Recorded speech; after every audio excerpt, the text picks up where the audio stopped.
Here's something that happened 2,600 years ago or so that should sound very familiar.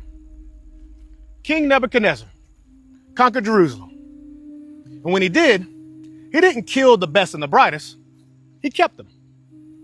He hand-selected the strongest, the most handsome, the smartest, young men from the best families, and he brought them to Babylon. And then he did something interesting.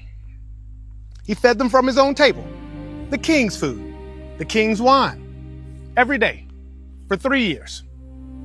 He also renamed them, gave them Babylonian names, Babylonian education, Babylonian culture. He was reshaping their identity from the inside out, not with chains, with comfort. Because here's what Nebuchadnezzar understood that every powerful ruler since has understood. If you feed people long enough, if you make them comfortable enough, if you make them dependent enough, by the time you put up the statue and stay bow, you won't have to demand it twice. So years later, after the captors are comfortable and compliant, Nebuchadnezzar erects a gold statue 90 feet tall, and a decree goes out. When the music plays, everyone must bow. Every nation, every language, every person, bow or burn. Now fast forward, starting in 1933, FDR's New Deal rolls out program after program. Food, housing, aid for children. The table is set. 1960s, LBJ expands it into the Great Society. Medicare, Medicaid, Head Start, more food, bigger table. And nobody talks about what FDR himself said on record to Congress in 1935 while he was doing it. He called continued dependence on welfare a narcotic, a subtle destroyer of the human spirit. He saw it. He said it. And he built it anyway. Because the people behind the throne, the ones writing the policy, funding the movements, pushing the ideology, they understood exactly what Nebuchadnezzar understood. You don't control people with force. Not at first. You control them with provision. You give them enough to survive. You make them need you. You reshape their language, their values, their identity, slowly, over decades, through schools and screens and systems. And then one day, the music plays. But the statue they're asking you to bow to isn't made of gold. It's made of policy, of ideology, of the idea that the government is God and that it alone can provide, protect, and distribute equally to everyone who complies. And the decree is the same as it ever was. Bow, or there will be consequences. But here's what I need you to remember. Shadrach, Meshach, and Abednego, they lived in Babylon. They worked in Babylon. They were surrounded by everything it offered. And they still said no. Not because they were unaware of what Babylon offered, because they knew who they belonged to. You don't have to bow, but you need to know who you belong to before the music starts. Because once it starts, most people bow and never even ask why. This is a story about the true Native Americans. This is a true documentary of how the African Americans were lied to by the United States government and the 5 civilized Native American tribes. When all the continents and land on Earth was one place called Pangaea, there was an advanced group of black Aboriginal people in what today is the Americas. These are who the Olmecs, Mayans, Aztecs, and original Mexicans originate from. Their main homeland settlements are marked with mounds, pyramids, and canyons, Grand Canyons.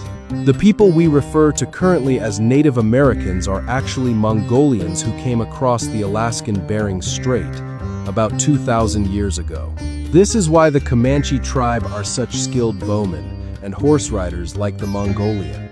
There was a 1,000-year war that took place between the black Aboriginal natives of the Americas and the new invading Mongolians coming down through Alaska and Canada. This war went on for some time until the arriving Europeans, who were growing, frustrated with not being able to conquer the Aboriginals in Mexico and South America, entered that war on the side of the newly arrived Mongolians.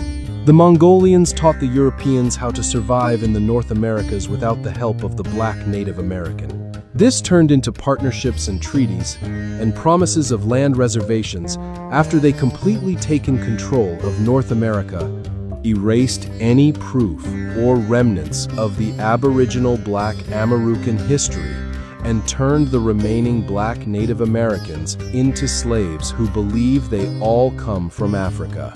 But there's a reason why all of our older elders always said, "We got Indian in our family." It's time to stop the lies. You want to claim Egypt? You didn't exist yet. 853 BC is the first time the word Arab appears anywhere on this planet.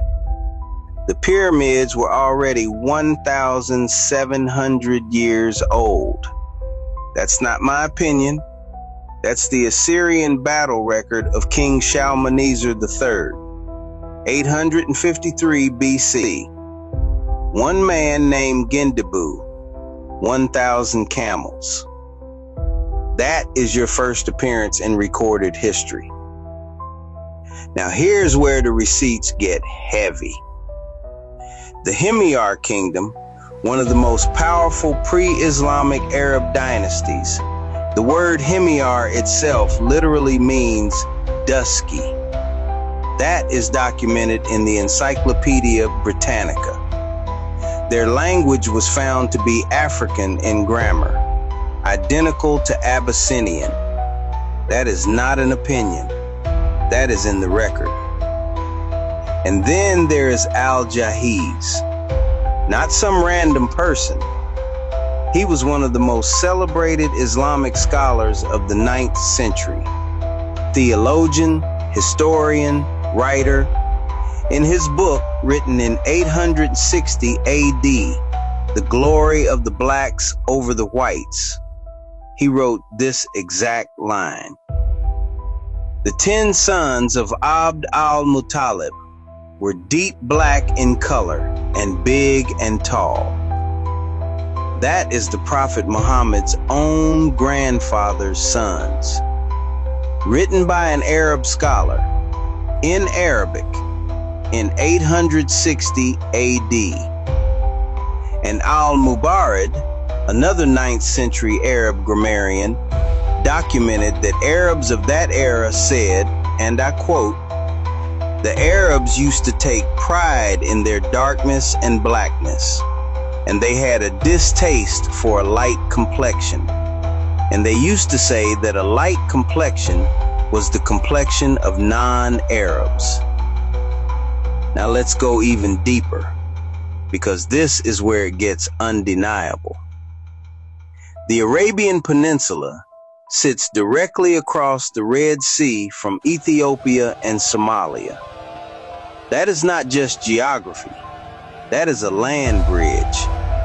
The same corridor that early humans walked out of Africa through. And the genetics confirm it. A 2024 study published in Scientific Reports found that East African mitochondrial DNA dominates the oldest lineages found in Yemen and Hadramaut, meaning the deepest roots in Arabian soil trace straight back to East Africa. Not the Middle East, not Asia, East Africa. The Encyclopedia Britannica described the original inhabitants of Yemen, Hadramaut, and Oman as having physical features that, and I quote, point to an African origin. And it goes further than that. The Kushite people from Ethiopia crossed the Red Sea and settled southern Arabia thousands of years before Islam ever existed, before the Prophet, before any of it. They built the Himyar Kingdom. They built the Sabaean Empire. And that same Saba, that is the Queen of Sheba in the Bible. Historians connect her directly to Ethiopia. The foundation of Arabia itself is Ethiopian, is African, is Kushite. So here's what is wild to me. You are out here on the internet denying African origin to ancient Egypt, a civilization there is no possible way you could be a descendant of. And yet your own culture, the one you actually came from, you don't even know about it. Most of you have left it completely behind. And I don't know why. Because it is a beautiful one, a rich one worth being proud of. But here's the thing, both of them, ancient Egypt and ancient Arabia, both started with melanated black origin. Both roads lead to the same place. So you are out here rejecting Africa on both ends of your own story. Because see, us black people, we actually know our history. We keep hearing it constantly. It's just been wrapped in a false narrative. But we know they're talking about us. We always did. So you need to find your history and be proud of it. And whether you like it or not, it's African. No matter which way you look at it. So stop spreading false narratives on the internet. The bottom line is, before 853 BC, you cannot open your mouth and say anything. Everything you are claiming on the internet is as baseless as claiming you built the pyramids when you hadn't even been mentioned on the planet yet. So maybe it's a mental thing. But that's between you and your ancestors. Follow the bare truth, because we don't argue, we bring receipts. Al-Jahiz, 860 AD, Encyclopedia Britannica, Shalmaneser III, Scientific Reports, 2024.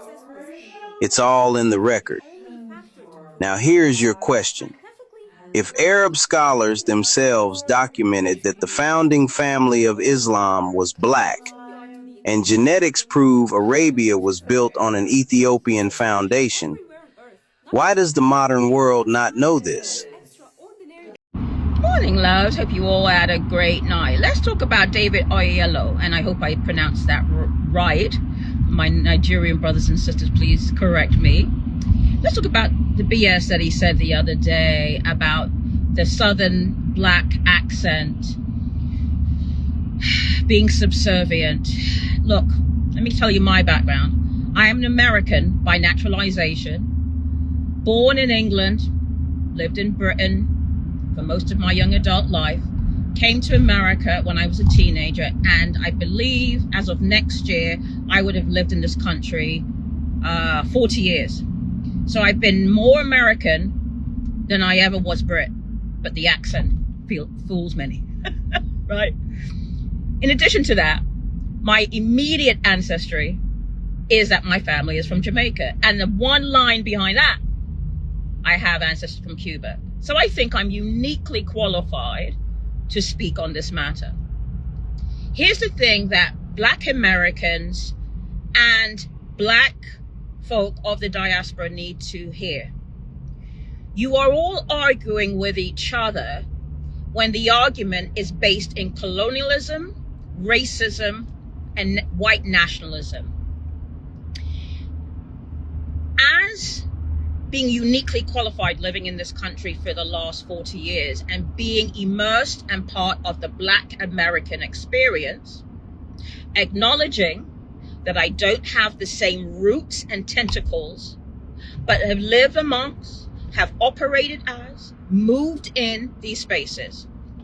The African-American, Black American experience is unique.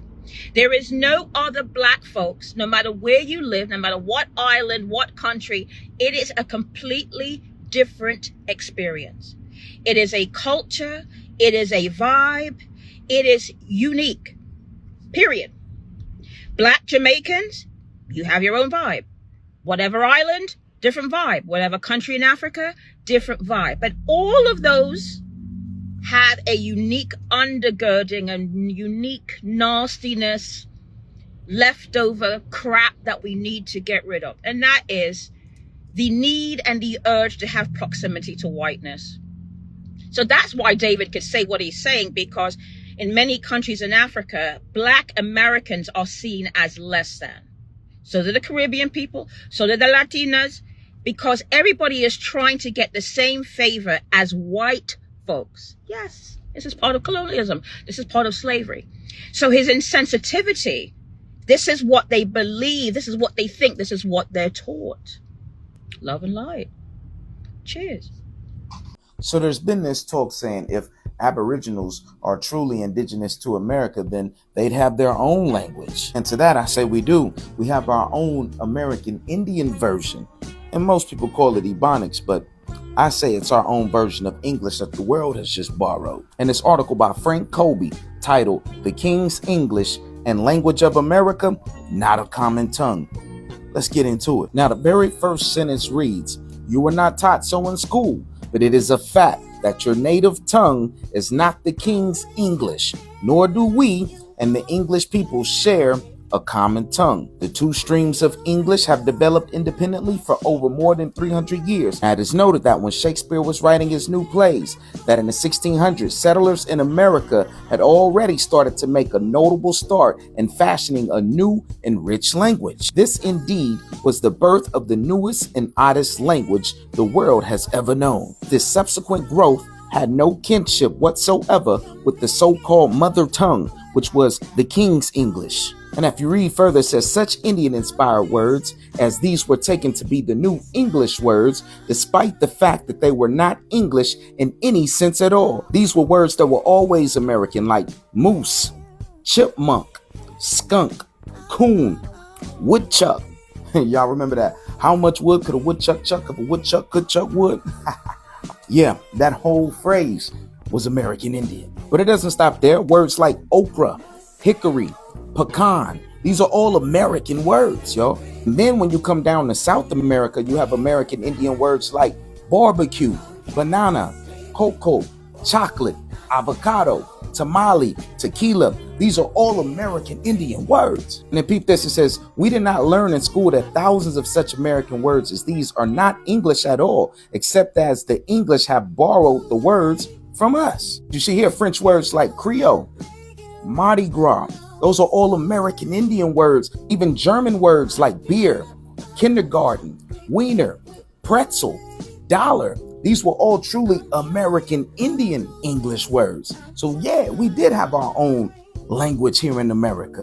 So again, family, this is why I say it's so important that we must stop letting these people lie to us, and we must do our genealogy and get our private affairs in order so that we can go back and reap all the benefits that's owed to us. So go ahead and comment heritage down below or click the link and I'll send you all the information that you need to get started on your private genealogy process today.